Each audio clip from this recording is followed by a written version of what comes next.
Unbelievable. Unbearable.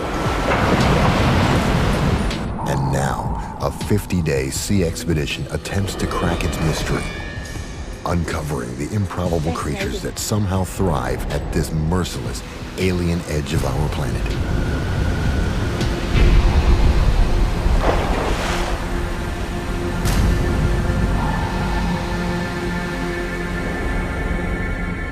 Day 1.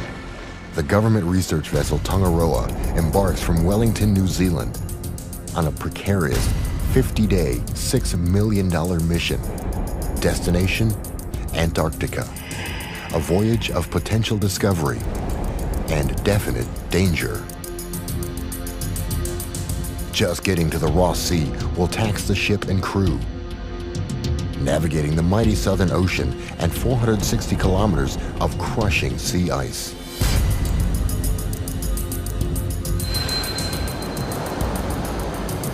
In this International Polar Year, Tongaroa will join 17 other ships in a top-to-bottom census of Antarctic marine life.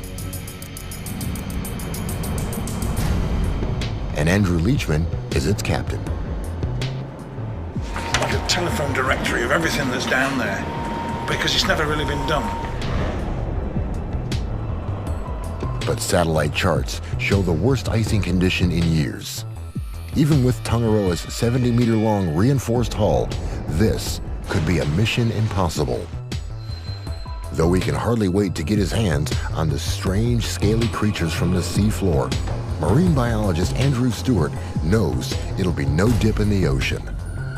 The ocean is a very difficult environment to study. Down here in the Southern Ocean, everything is that much harder.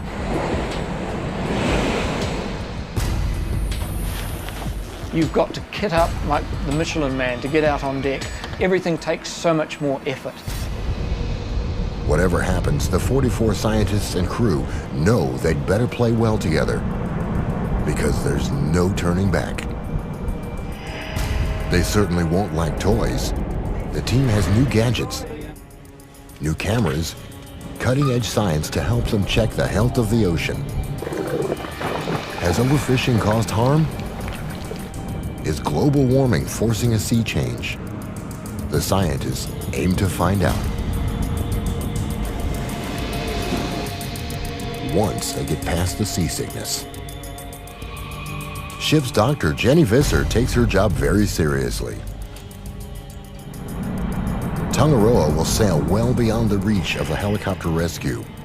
If illness or injury strikes, help will come by slow boat or not at all. Dr. Jenny's skills could mean the difference between life and death. Right, how are we doing? Yeah, good. Boogie bit, just over here. Yeah. 6 days out, the team spots its first iceberg. See that? It's on the radar. That's good. That's good. A free-floating chunk of ice calved off an ice shelf. This legendary menace of the high seas reveals only 1/8 of itself as it glides aimlessly and destructively through the water. Looking out the port side, you'll see an iceberg. The team find it thrilling, an ominous hint of the hazards that lie ahead. Tongaroa is a fisheries research vessel, no icebreaker.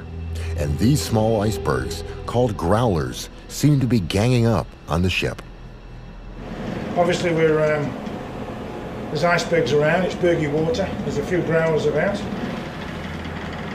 We're heading south, so I'm not certain exactly where I'm going to go. I want to go and have a look and just have a feel for the terrain and so which way we can work our way through the ice to the Ross Sea.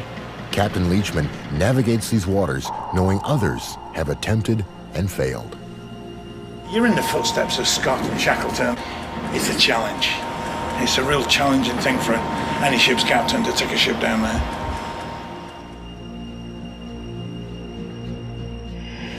In 1914, Sir Ernest Shackleton's ship, Endurance, became trapped in sea ice.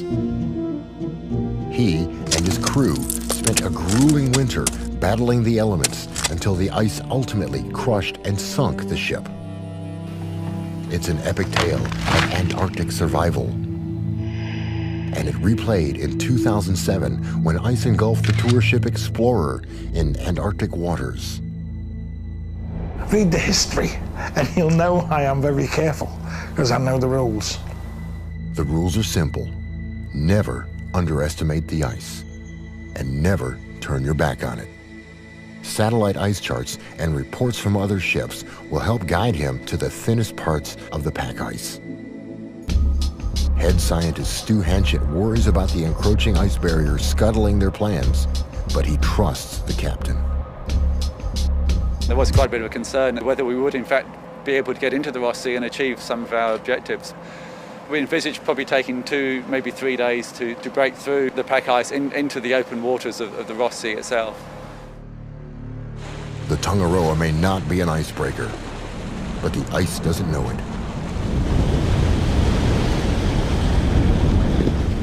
The sharp prow makes short work of it, for now.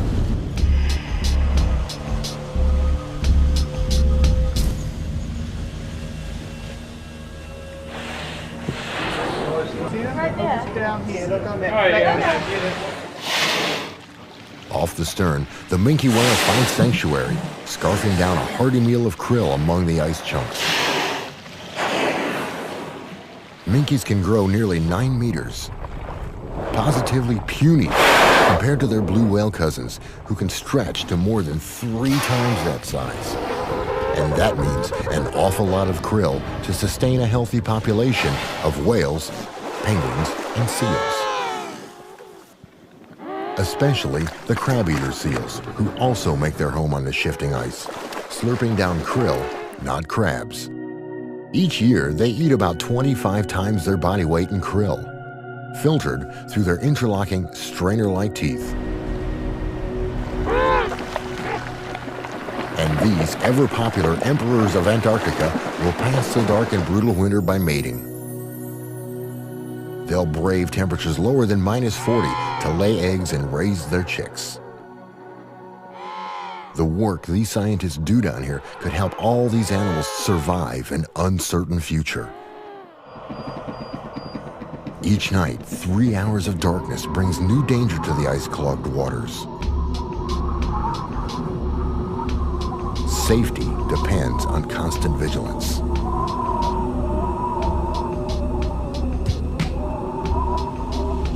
And this is only summer ice. In the winter, Tongaroa wouldn't stand a chance.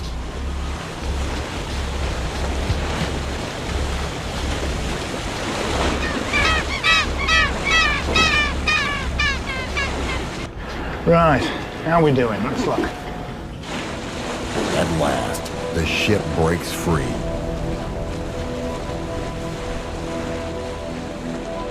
By now, Tongaroa has spent 10 days at sea, nearly 4 of them packed in ice. Wind and currents keep this part of the Ross Sea ice-free in summer. Voyage leader John Mitchell can breathe a little easier, but experience tells him he hasn't seen the last of it. It's always going to get in the way, regardless what you do. Even on the best ice years, you still get ice, and it's always where you want to be. While the sea stays calm and free of ice, the team prepares to plunge into an alien world. For the first time, these scientists will get to see what's down there, courtesy of the deep-towed imaging system they call DETIS, custom-made for this type of deep-sea exploration. Its high-definition video and stills cameras will act as the team's eyes in this high-pressure, low-light environment. Okay, we're ready to go. And we're in position, going ready.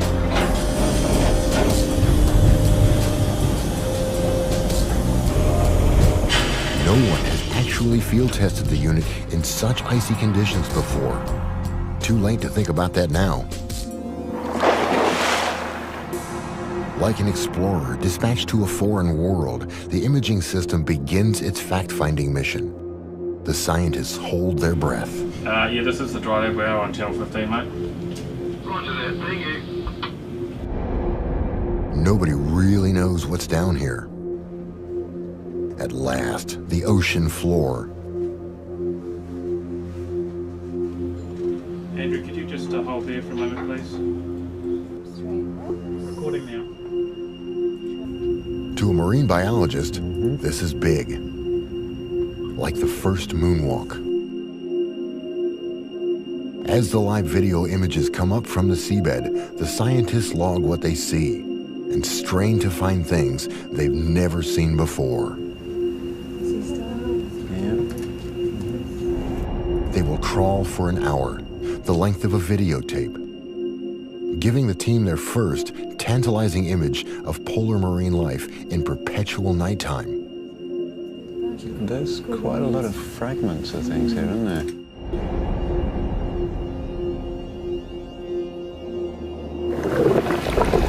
Now that they've seen the creatures on the video, they want to get their hands on them. For that, they'll need to trawl with nets, not cameras.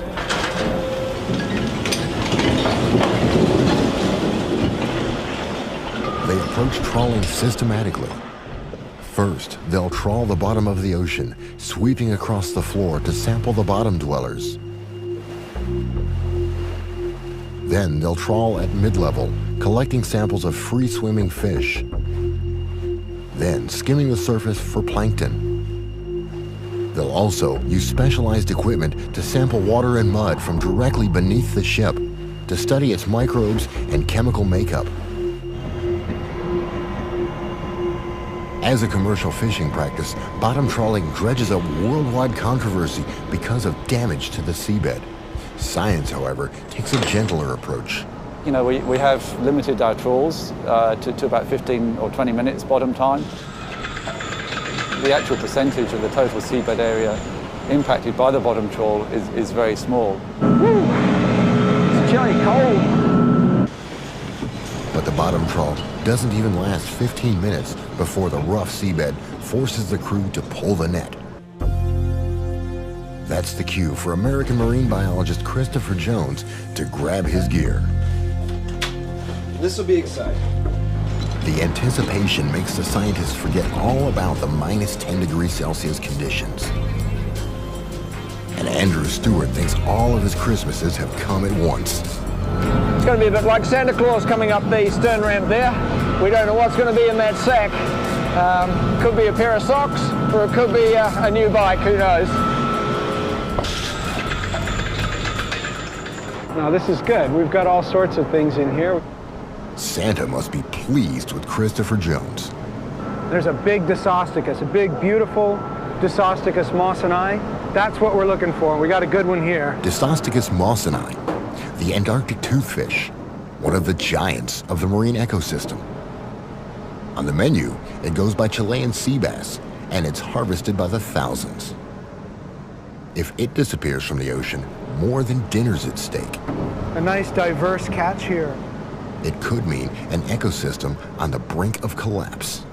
This is the fish that is probably the most economically important species that's being caught by the commercial fishery in the Southern Ocean. This is a fine specimen here of an Antarctic toothfish. This big guy tells the crew that all's well down below. The undersea camera built up the team's expectations about what they might collect. Yes! The bottom trawl net delivers on its promise. Sponges, among the most primitive sea animals, have no nervous or digestive systems. They feed by filtering water through their pores. The trawl brought up an exotic specimen that weaves its body out of silica. That's a hexactinellid sponge, which is also known as a glass sponge, and a very slow growing, very irritating if you get any of the spicules on you. And Santa's sack has delivered a special gift for Andrew. Snailfish. Fantastic. Snailfish are poorly understood, and Andrew may have found a new species. Some of these beauties down to the lab.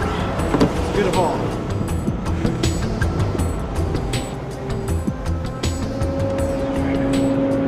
This is why I came to Antarctica. Seeing things like this, it's just beyond words. We now have whole families of fishes that are found nowhere else in the world except in the Southern Ocean. And these are fascinating animals. These are the ice fishes. Temperatures above 5 degrees Celsius are too hot for them and in fact are lethal for them. The sea holds a dizzying variety of fish to baffle and thrill marine biologists. Nature even saw fit to make about 115 species of Andrew's snailfish. You have to look at such features as the shape of the teeth, the jaws, the shape of the gill rakers, as well as counts of the vertebrae, counts of the dorsal and anal fin rays. And then along comes the kind of discovery that blows biologists out of the water. Now, I have no idea which species this is at the moment. That colour pattern on the fins is like nothing I've ever seen before. Most scientists hope to find something truly new, but only a few actually accomplish it. Andrew might have discovered yet another new species, making him the first human to lay eyes on this creature that's evolved over millions of years. Though cut short, this first trawl offers something for everyone.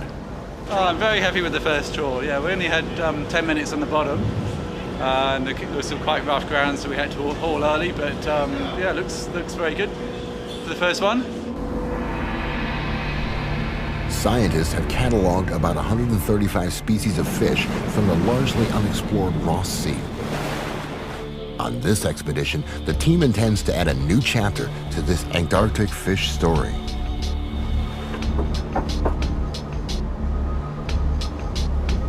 In the depths of the ship, the team studies the fish finder to locate schools of small fish and krill, the foundation of the elaborate food chain. Since big fish depend on little fish, the scientists want to check their health. That means another fishing expedition. Yeah, hi Andrew, it's Richard here down in the acoustics lab. We're seeing a bit of a mark on our sounder down here. We're quite interested in doing a mid-water trawl. The target's spotted, the net's deployed.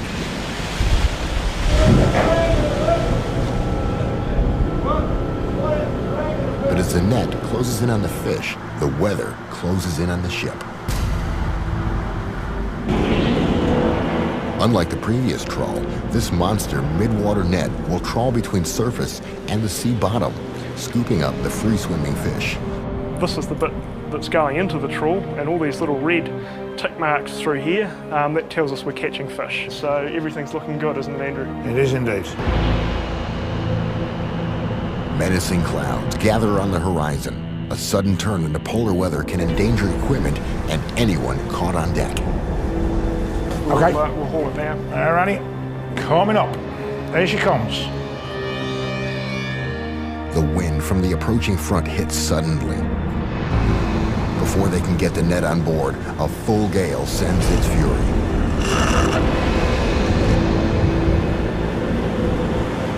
Hold it now, hold it now.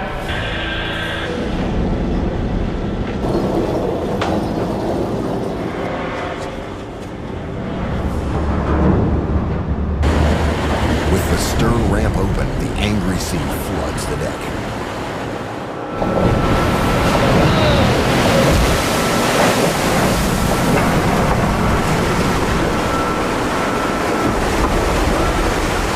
Waves crashing over the stern can easily sweep a crew member into the icy, churning sea, where the cold shock can kill in 3 minutes. But the crew won't abandon the catch. The net overflows with silverfish, a very healthy sign.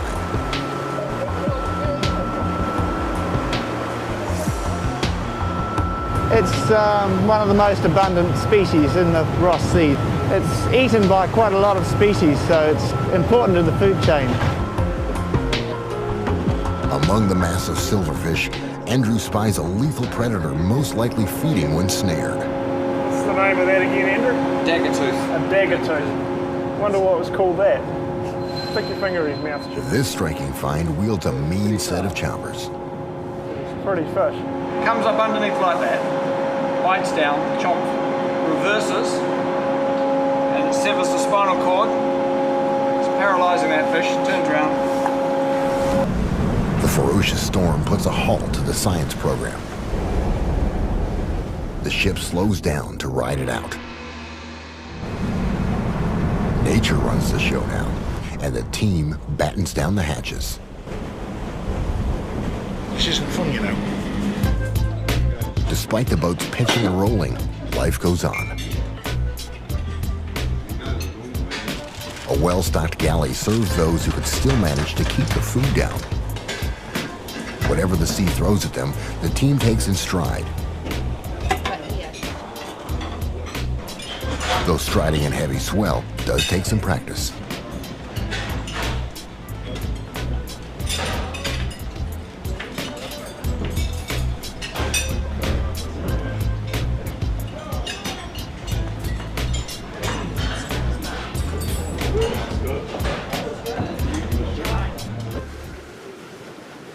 At last, the storm passes, costing the crew a day and a half's sampling. You might get caught up in the science, John. Microbiologist Julie Hall's work involves checking the health of the Southern Ocean's tiniest residents. This device collects her water samples. She can remotely open and close the sampling bottles at various depths from the seabed to the surface. Okay, we're ready to go. Steve's ready. Once the samples break the surface, the team rushes to retrieve them without spilling a drop.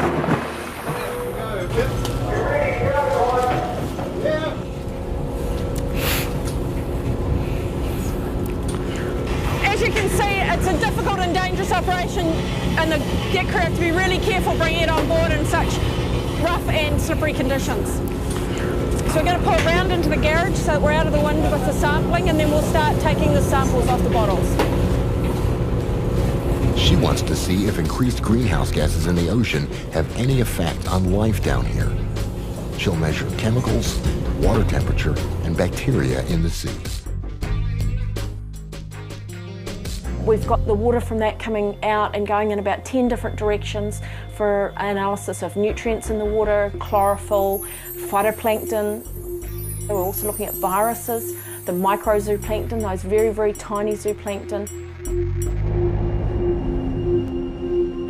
Her work in this far-off sea may have global implications, but Julie's about to feel the full weight of her isolation from the world back home.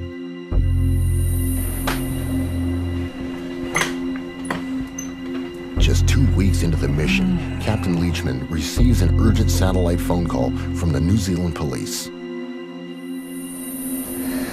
Early morning, I was called to the bridge, and the sergeant in Matamata said, "Look, we've got some bad news here. Have you got a Dr. Julie Hall aboard?" And I said, "Yes." And he said, "Well, unfortunately, her husband's been killed in a gliding accident."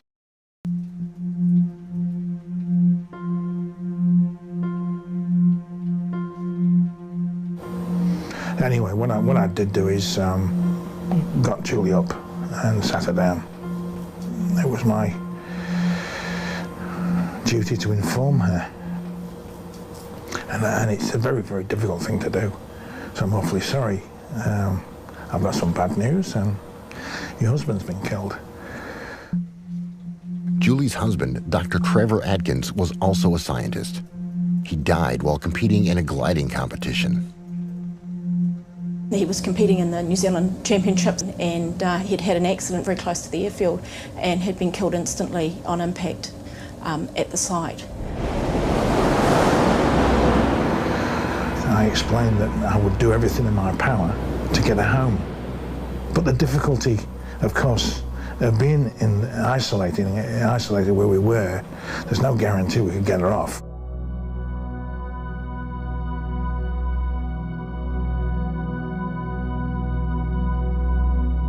Fickle weather and enormous distances have conspired against Julie. By now, Tongaroa has sailed well beyond reach of any helicopter and too far out to turn around. If Julie has any hope of getting home, Captain Leachman must find a nearby ship able to make the journey. I had to think about my own situation, how I felt about things, how any decision impacted on others back in New Zealand, but also the impact me leaving would have on the science and the people around me. weather deteriorating and the nearest ship at least 3 days away, Julie has to make an immediate decision: stay with the mission or return home to her family. And as it turned out, I'd made the decision not to leave. She decided that really she was going home to an empty house and she didn't want to go home. She was happy where she was. The strongest reaction of why aren't you coming home came from people who really didn't understand the isolation and also not really the situation on the ship in terms of being surrounded by close colleagues who were very supportive.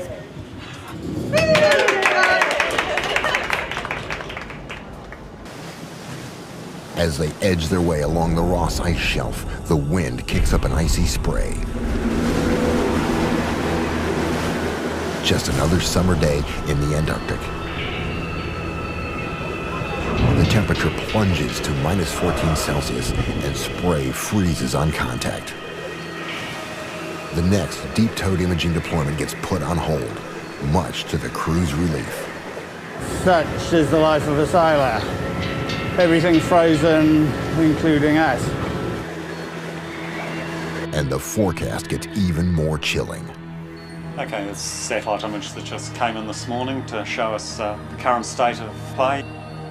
The southern Ross Sea is refreezing faster than expected, already covering several of their planned sampling stations. It could be arduous. If this southerly wind continues, the whole thing's going to freeze up and it'll be like operating in fresh set concrete, so it's not good.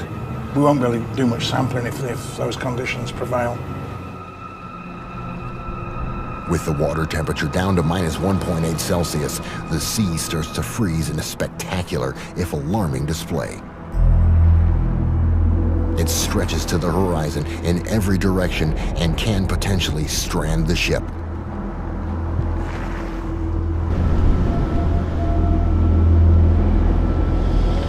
Don't like it when it's really thick. I really don't. I'm always frightened I'll do a Shackleton. The pancake ice has begun, heralding one of the planet's greatest annual displays, the freezing of seas around Antarctica. Over winter, the event effectively doubles the size of the continent.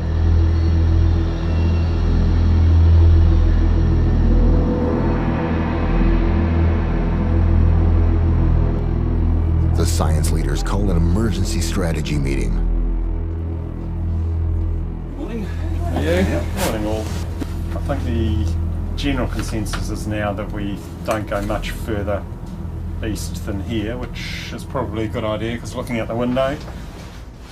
They agree to continue their work here as long as they can before the ocean freezes solid. Because we're at the southernmost extremity of our activities, we're going to do a Detus tow and then we will proceed northwest.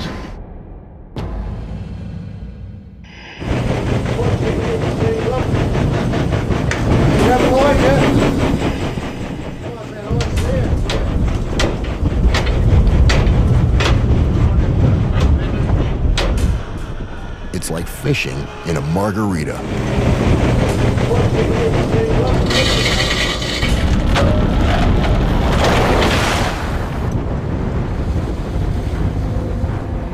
The slushy turmoil on the surface hides the calm waters below. As Antarctica began its deep freeze over 30 million years ago, life here evolved and flourished. Now comes a new challenge. Despite the pristine nature of this remote ocean, the imaging system shows human intruders. The stills camera snaps a beer bottle. And commercial fishing activity leaves its mark in the form of a trawler's long line.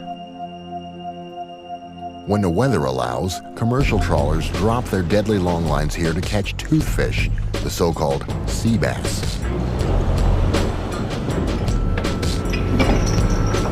This healthy specimen means more than tonight's dinner special. Sizable toothfish, you reckon? It's the poster child for good fishing management. Elsewhere in the southern seas, indiscriminate practices have dangerously depleted its relative, the Patagonian toothfish. But stricter Antarctic regulations allow us to have our fish and eat it too. Christopher Jones hopes it stays that way. It's the one fish that human beings are having the greatest impact on. We're okay now, but we have to be very, very cautious if we decide to increase the catch. This whopper weighs an incredible 56.8 kilograms, and still only half the size these mighty fish can grow. In one recent summer, the longliners relieved the Ross Sea of 3,000 tons of them, while Tongaroa has only caught 5 for research. There may still be plenty of fish in the sea, but these scientists are always chasing the one that got away. Besides catching a mammoth toothfish, the team has also collected some of its favorite food, including the glacial squid. That's a lovely specimen of the glacial squid. Very nice condition indeed for a very delicate squid. Squid and octopus, fragile members of the rich and diverse cephalopod family, live in every climate and at every depth. They may look bizarre, but they boast the biggest brains among the invertebrates. Like any spineless creature, a squid's first instinct is to hide. But a cornered one has some potent weapons in its armory, like this parrot-like beak that can deliver a nasty peck, or these lethal hooks used for snaring prey. But right now, Darren Stevens has snared his catch of the day, an incredibly rare deep water octopus. This is a lovely specimen of Storoteuthis. It's another one of the Dumbo octopus and a very gelatinous individual. Only a handful of these octopuses have ever been found anywhere. And this is the first intact one caught in the Ross Sea. The fact that it came out of the net 100% intact makes it even more remarkable. So far, Darren has collected 26 species of squid and octopus. But he yearns for the big one. This baby colossal squid, found only in Antarctic waters, can grow up to an amazing 4 meters long. Darren hopes to meet its mother. Overnight, the imaging system shows the seabed too rocky for the bottom trawl net. The situation calls for the smaller, more robust beam trawl. Instead of the steel doors, a large wooden beam props open the mouth of the net. Here we go. As the net pulls in, the team eagerly awaits its catch from 1,600 meters down. It feels like they've hooked the big one. Oh, yeah. Perhaps it's Darren's colossal squid. Well, yeah, I heard something go whoomp right there. Not a squid, but colossal all the same. Well, it looks like we might have done a little bit more geologic sampling. Oh, dear.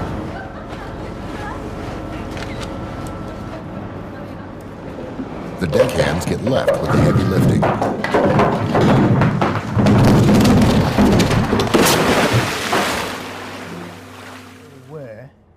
Studying the latest satellite charts, Captain Leachman finds a pathway through the ice barrier, if they leave right away. At some stage we'll need to escape from this area, through this ice bridge and away to the north. The way to deal with encroaching ice is to head for warmer waters. And in the southern hemisphere, that only means one thing. Go north, young man, go north. Bring her up and drop those. As Tongaroa steams north into deeper water, Julie deploys the multiple opening and closing net, or mock nets. Each tentacle of this mock nest monster has snatched plankton and krill from various depths. This is a very important mock nest sample for us. It's come from 3,400 metres. It's the deepest one we've ever done. Along with the microscopic animals known as zooplankton, Lisa spies a tiny deep-sea squid. A little gift for Darren, the squid guy. Is Darren up there? Darren, yeah. Tell him we've got a present for him in the plankton lab. Isn't he beautiful? He's in very good condition. You know, we've found some fascinating things, and quite often they're bright red, which is really cool. He's great and very much still alive. What have you got for me? There we go. Oh, well, that is gorgeous. Thank you. Bathytusis abyssecola. You've done very, very well. Thank you.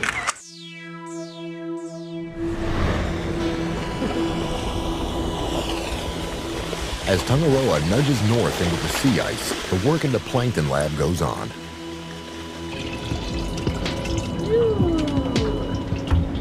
In the mock nest net, we collect some of the larger phytoplankton in there, and sometimes it's come up literally looking like pea soup with those larger phytoplankton that get caught in the net. I'm amazed at the amount of life in here. It certainly looks quite productive, a lot more productive than I'd imagined for Antarctic waters. But I guess something's got to be there to feed the krill, which live down here.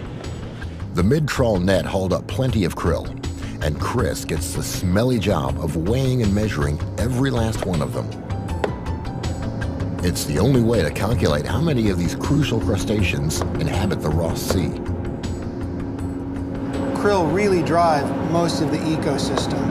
That is all the land-based predators, the penguins, the seals, the birds, most of the fish species, whales, they're all highly dependent on krill. The arrival of two humpbacks delights the team. Whales, can I just drop it down? Oh, nice. Whales! They've come for the krill, of course, gorging themselves before migrating back to the breeding grounds in the Pacific. This is great. It couldn't be any better. The sun is shining and it's just a beautiful day. The ice is right behind those whales.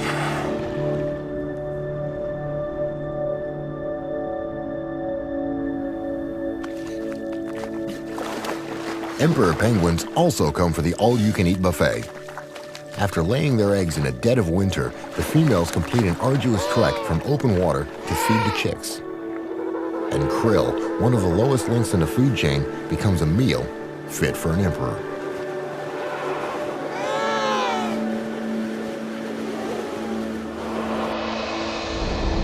"33 days into the expedition, Tangaroa breaks into open water again.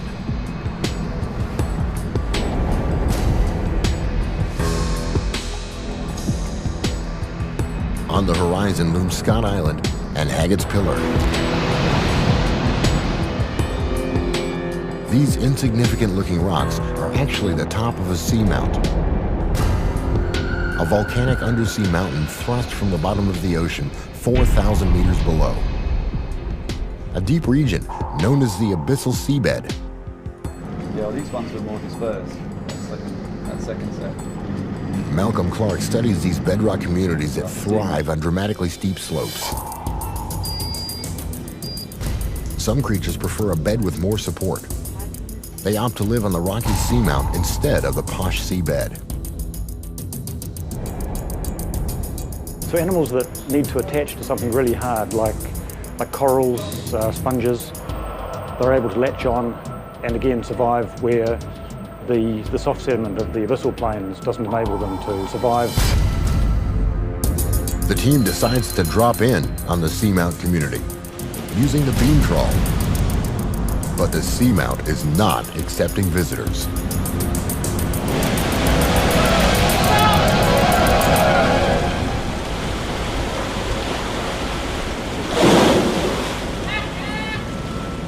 Up comes nothing but the tangled cables of the broken trawl. The wooden beam is smashed in two.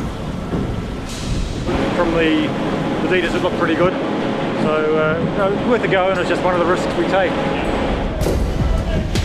They need to repair it, or they're dead in the water. The crew is optimistic. It's not a problem. It's not going to take long. I mean, if you give us an hour or so, we're done with it. They cut out the tangled wire and splice it back together. And where would a sailor be without his knots. Practicing the crocheting. Before long, they're back in business. Having braved ice storms, broken equipment, and rough seas for almost 2 months, the team braces itself for the most high-pressure assignment of all. They will delve 3,500 meters into the abyssal plain, a depth almost as high as the Swiss Alps. To prepare for the mission, team members perform an exacting scientific endeavor, decorating polystyrene cups. Because they've been made and compressed with air, when we put them down to the deep, they'll hopefully compress and get smaller and smaller and smaller, and eventually we hope they'll turn out basically like thimbles. It will endure 300 times more pressure than we experience every day.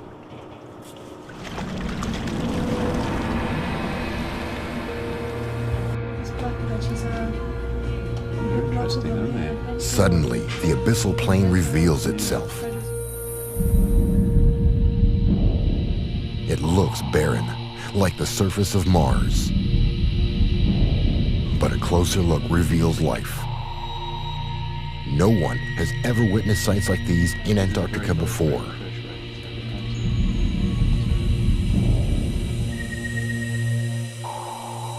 Then, something goes horribly wrong. We've just lost the video.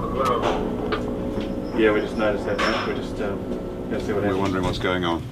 It could be a minor malfunction or a catastrophic failure. It just concerns me when you get to that depth and it suddenly goes, you sort of think, oh god, the pressure hasn't broken a seal or something. They haul the apparatus back up and see the problem right away. Oh dear. But dripping water out. That's not supposed to happen. Yeah, what's happened is the pressure has been too great for the glass in the bottom, and it's got a hairline crack across it. Remarkably, the camera continued to operate, allowing Chas Marriott to replay its destruction. You can see a crack started to form across the glass lens on the front of the housing, and as we scroll through the frames, you can see water starting to seep into the housing. It's these blurry bits here, and slowly filling up the bottom of the housing, and the lens of water evens out across the glass. You can still see all the photos quite clearly again. Yeah, pretty exciting. For the rest of the team, the experiment is a crushing success. 300 atmospheres of pressure, bearing down equally on all sides, have miniaturized them without damage. Oh, they're great! Even the illustrations and lettering remain in perfect miniature. The team also take the opportunity to trawl the bottom, having fed out more than 5,000 meters of the repaired cable into the sea.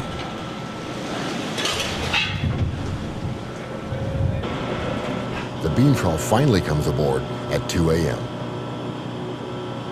And after 6 hours of waiting, the team gets its reward. 12 buckets of mud and 1 single fish. But in this mud lies many delectable delights, like this sea cucumber. It's hard to see where's front and back. That would be, I guess, another oral appendage. He's wagging his tail, though. Now, if this doesn't demonstrate all the glamour of marine biology, nothing does.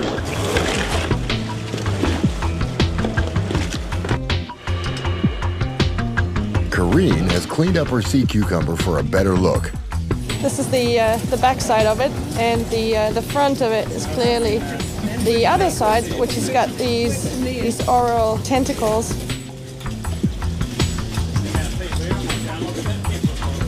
Then, Karine finds an even more curious specimen.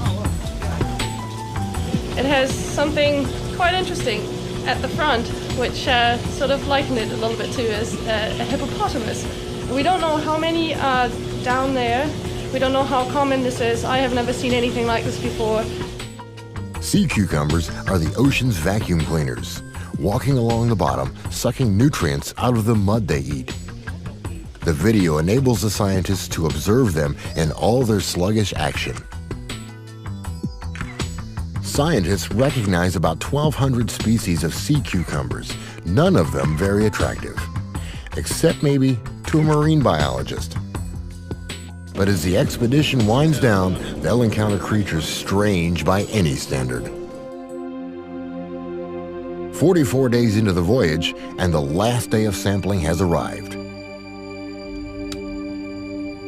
It's also Andrew's 50th birthday. The team has stayed up late to prepare a surprise.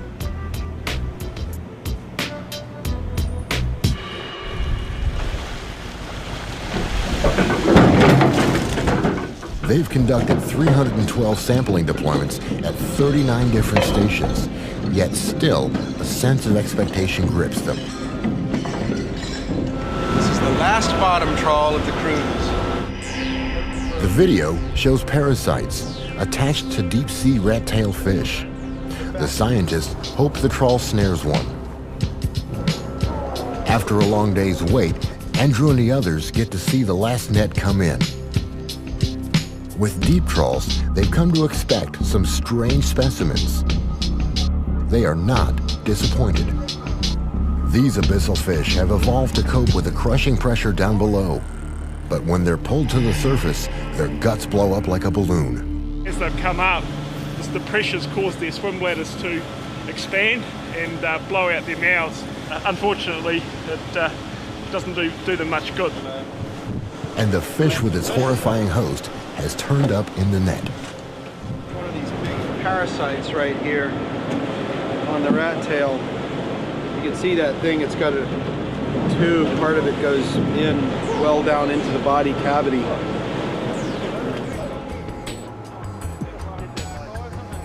Today, Andrew receives a birthday gift only a biologist could love, an ambush predator with a mouth of needle-sharp teeth. And the scientific name for this one is Kali, named after the Hindu goddess of destruction. These fish have a remarkable ability to swallow prey much, much larger than themselves. And the whole stomach area just unzips and expands. This is just a great find. It's the first find for this expedition, first record of this family in the Ross Sea.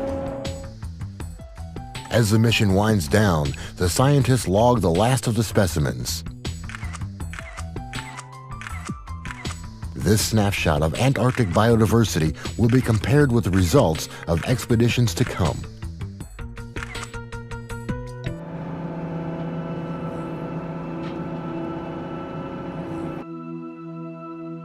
As they head back to New Zealand, Captain Leachman reflects on Tangaroa's 7,000 nautical mile journey through one of the most challenging oceans on Earth. Once you've had a touch of it and seen the visibility, you see 200 miles, see Mount Melbourne pink in the midnight sun. Oh, I mean, there's no, words can't describe just the beauty of it all. It's wonderful. And would he go again? Oh, of course.